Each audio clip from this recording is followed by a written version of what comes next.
नमस्कार बच्चों।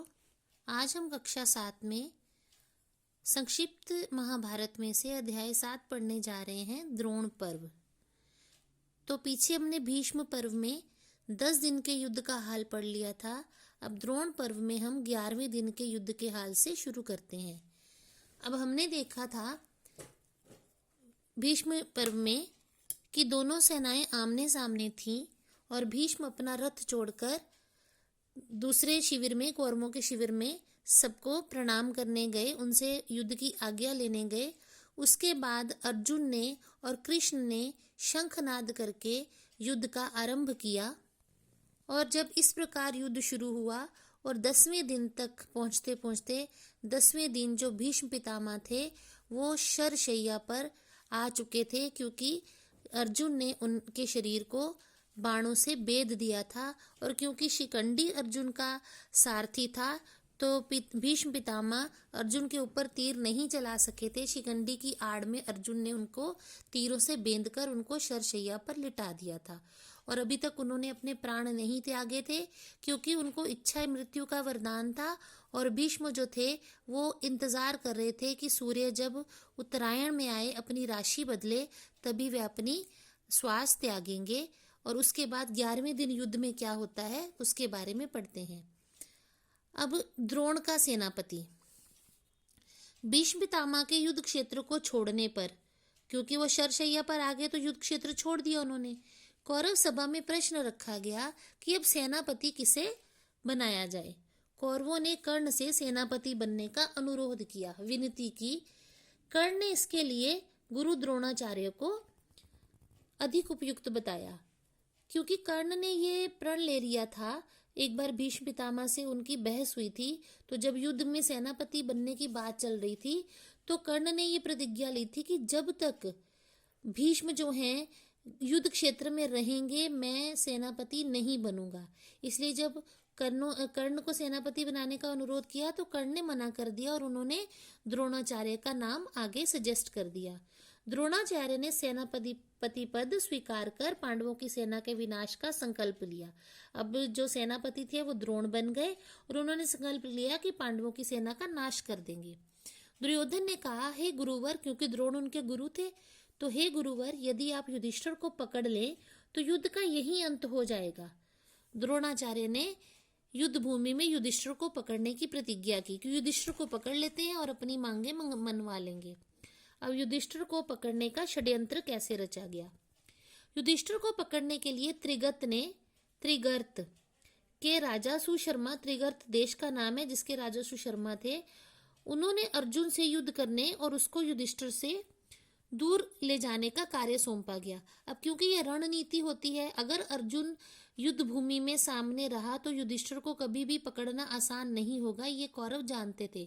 इसलिए उन्होंने एक षड्यंत्र रचा कि जो राजा सुशर्मा है, त्रिगर्त के राजा जो हैं, वो अर्जुन को लड़ाई करते हुए युधिष्ठिर से दूर ले जाएंगे, युधिष्ठिर अकेला पड़ जाएगा। इसलिए इस बात से सभी सहमत थे।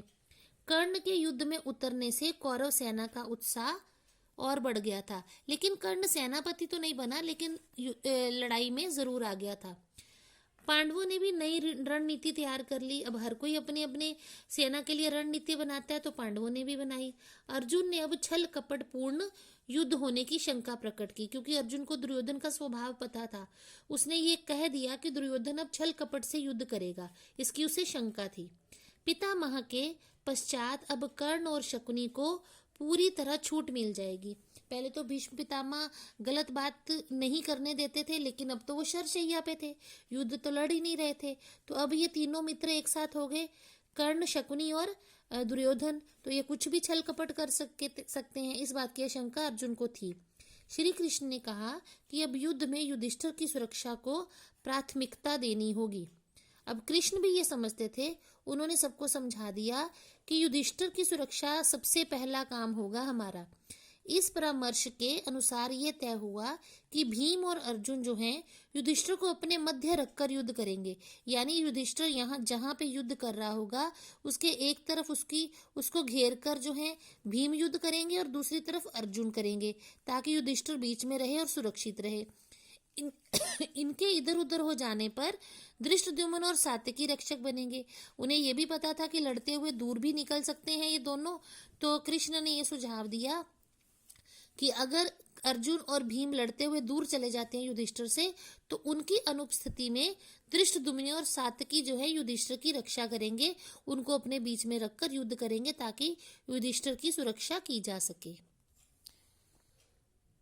अर्जुन ने कौरवों की व्यूह रचना देखी। वह समझ गए कि इसे युधिष्ठिर को पकड़ने के लिए ही रचा गया है। उन्होंने सात्यकी को बुलाया और युधिष्ठिर की हर कीमत पर रक्षा करने के लिए कहा।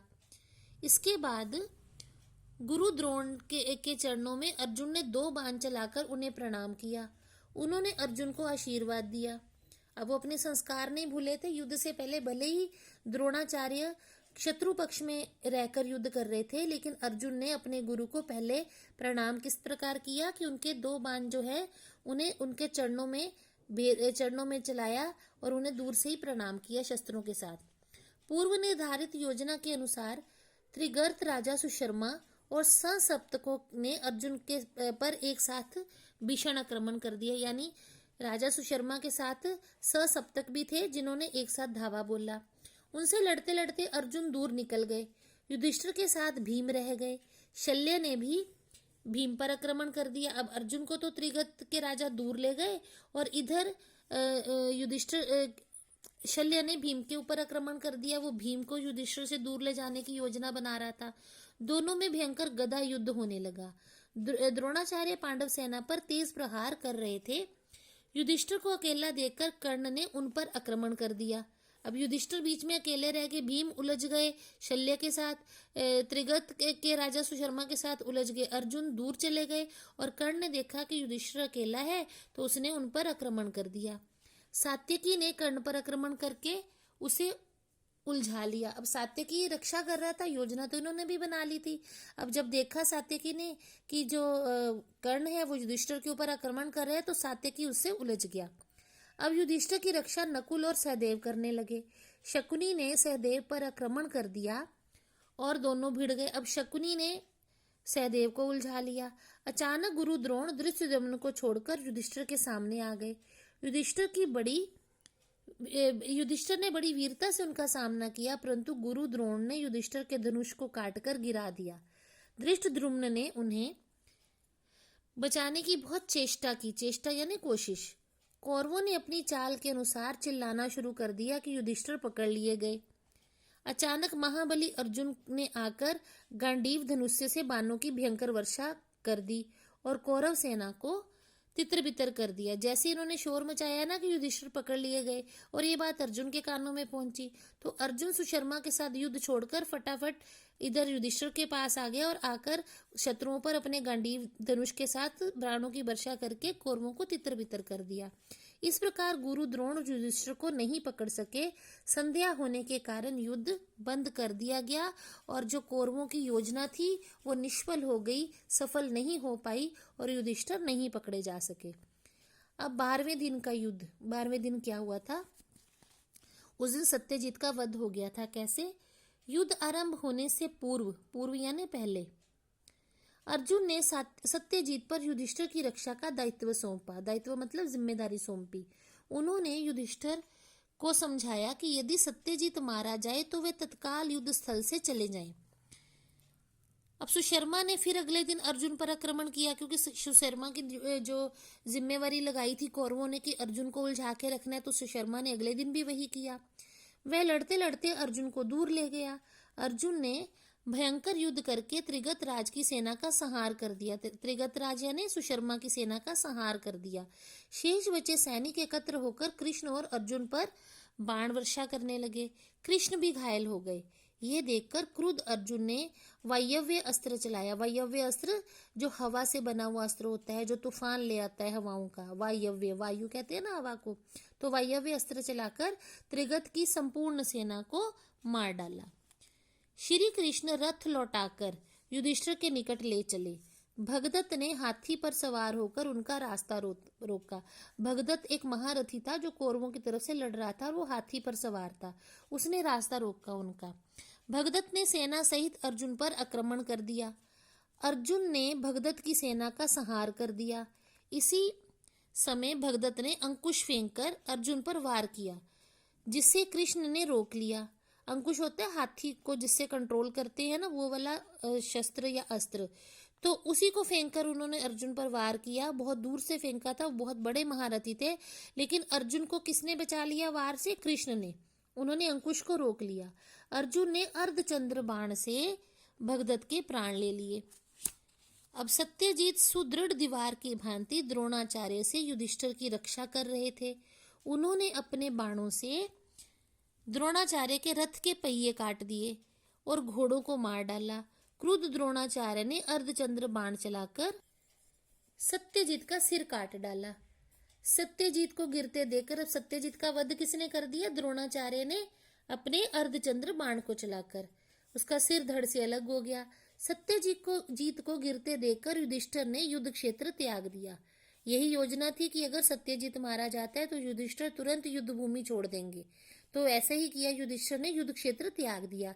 इसी समय पांडव सेना ने तीव्र वेग से आते हुए अर्जुन को देखा।